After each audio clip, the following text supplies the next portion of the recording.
Have you ever been puzzled by why some men suddenly explode when criticized? Why some curl up like a hedgehog at the first sign of vulnerability?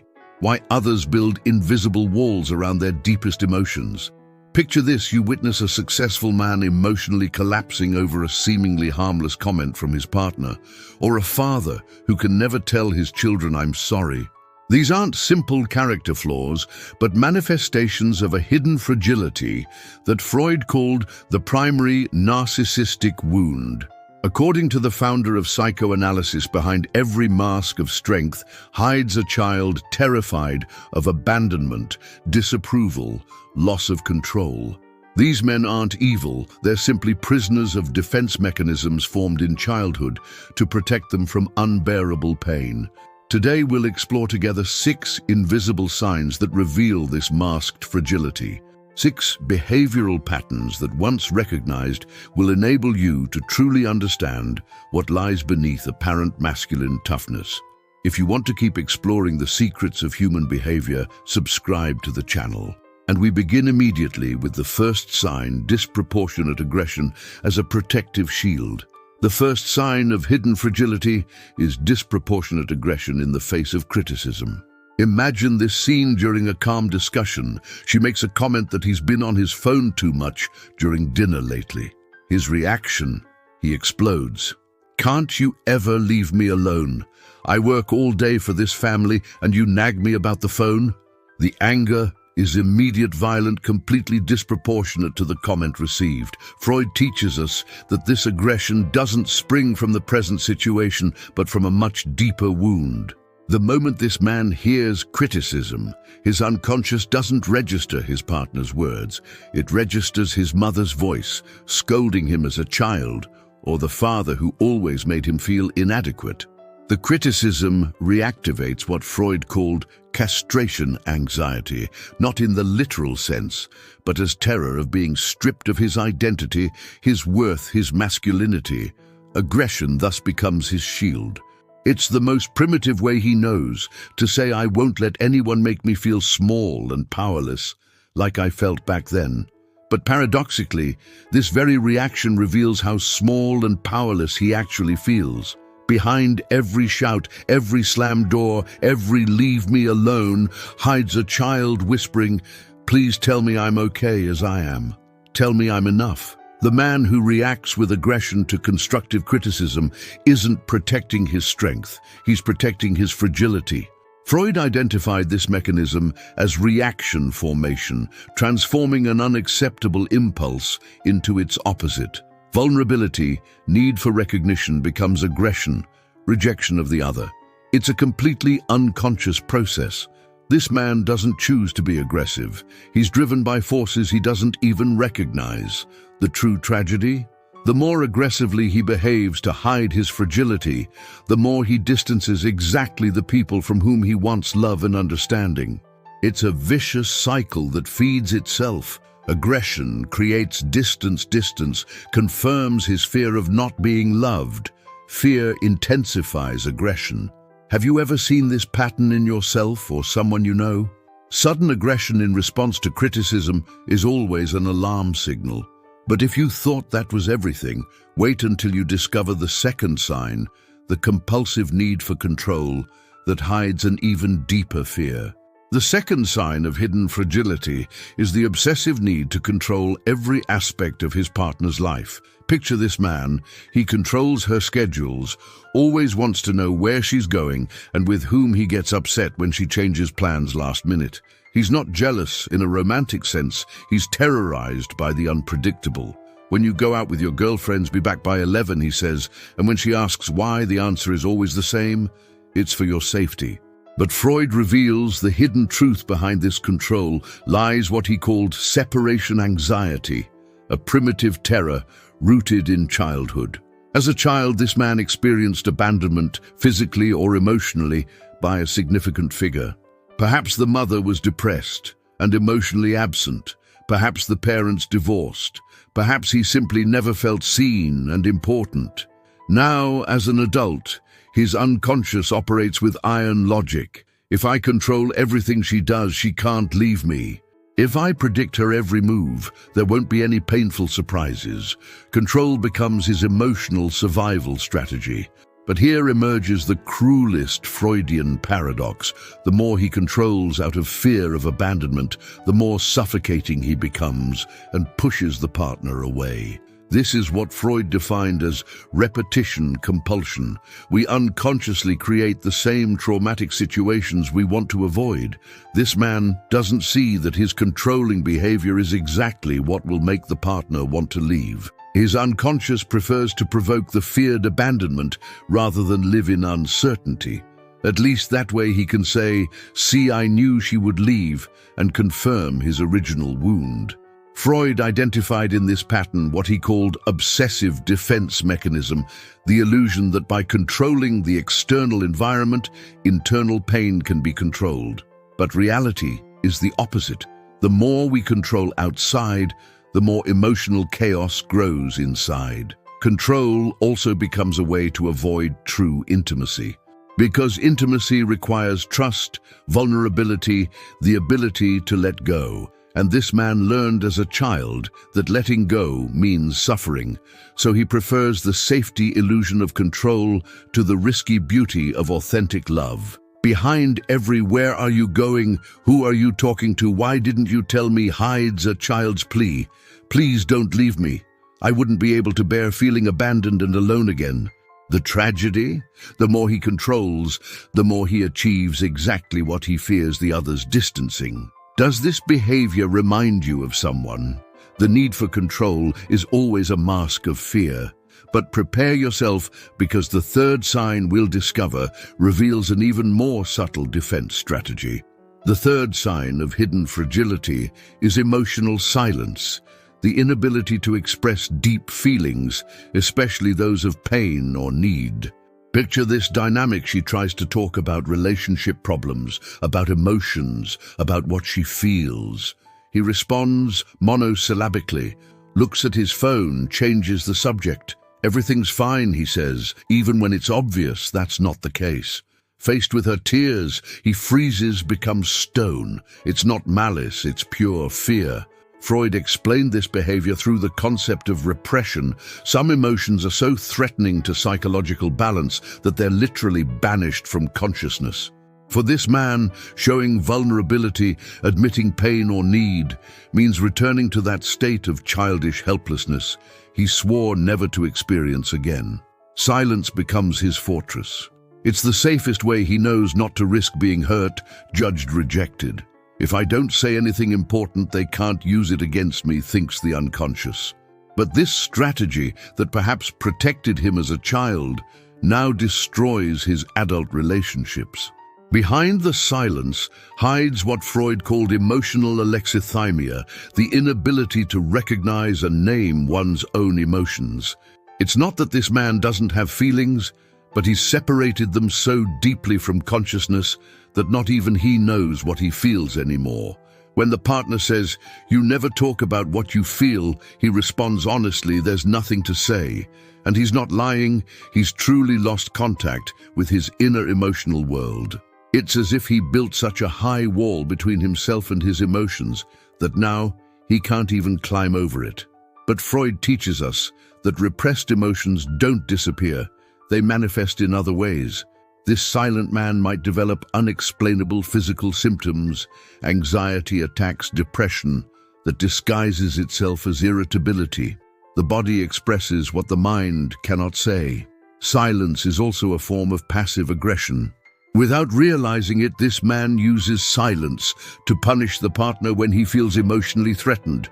"If you want to make me suffer with your questions about feelings, I'll make you suffer with my silence," communicates the unconscious. The greatest tragedy. Behind this silence often stands a man who desperately wants to connect, be understood, be loved for who he really is. But he's so afraid of that connection that he prefers the safety of emotional loneliness to the risk of intimacy. "There's nothing wrong, I have nothing to say, I don't understand why we always have to talk about these things," is actually a disguised cry for help. "Help me rediscover the language of the heart that I forgot as a child." Do you recognize this pattern? Emotional silence is often the refuge of one who's too afraid to be truly seen. But the fourth sign we're about to discover reveals an even more elaborate defense strategy. The fourth sign of hidden fragility is the compulsive need to turn every situation into a competition to be won. Picture this man at dinner with friends. When someone tells about a trip, he must tell a better one. When they talk about salaries, his is always higher. When someone has a problem, he has a more serious one that he solved better. He can't simply listen. He must always prove superiority. Freud identified in this behavior what he called compensated inferiority complex. As a child, this man constantly felt inadequate. Perhaps he had a better brother, overly demanding parents, or felt in constant competition to get love and recognition. Now, as an adult, his unconscious operates with desperate logic. If I prove I'm the best at everything, I'll finally feel good enough. But it's a doomed strategy because inner inadequacy feelings cannot be healed by external successes. Competition becomes his emotional drug. Each victory gives him momentary relief from the fear of not being enough, but the effect quickly wears off and he must start over. This is what Freud applied to the supremacy need repetition compulsion. This pattern also manifests devastatingly in romantic relationships. He can't bear the partner having professional or personal successes without diminishing them or drawing attention to himself. When she gets a promotion, he must remind that his is more important. When she's happy about an achievement, he finds a way to relativize it. But behind this obsessive competition hides terrible fragility. This man lives in constant terror of being discovered as inadequate. Every social situation becomes a test to pass every confrontation, a threat to his identity. Freud explained that this mechanism springs from what he called primary narcissistic wound, a moment in childhood when the child understood he wasn't perfect, wasn't everything to the parents. Since then, he lives trying to repair this wound through constant proofs of superiority. The cruel paradox? The more he competes to prove his worth, the more he distances people. Nobody likes being with someone who turns every conversation into a race. Constant competition creates emotional distance and confirms his original fear of not being lovable. Behind every "however mine is better when I did it" hides the desperate voice of a child asking, "Am I good enough? Am I worth enough? Will you love me if I'm not the best?" The deepest tragedy is that this man doesn't notice that people who truly love him would do so even if he weren't the best at anything. But he can't believe it because he never felt loved for who he was, but only for what he did. Have you ever noticed this need to always compete in someone? It's always the sign of deep insecurity, desperately seeking validation.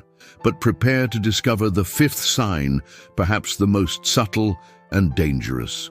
The fifth sign of hidden fragility is systematic avoidance of deep emotional intimacy. Picture this man in a relationship when everything's going well, when connection deepens. When she starts showing true love and vulnerability, he always finds a way to create distance.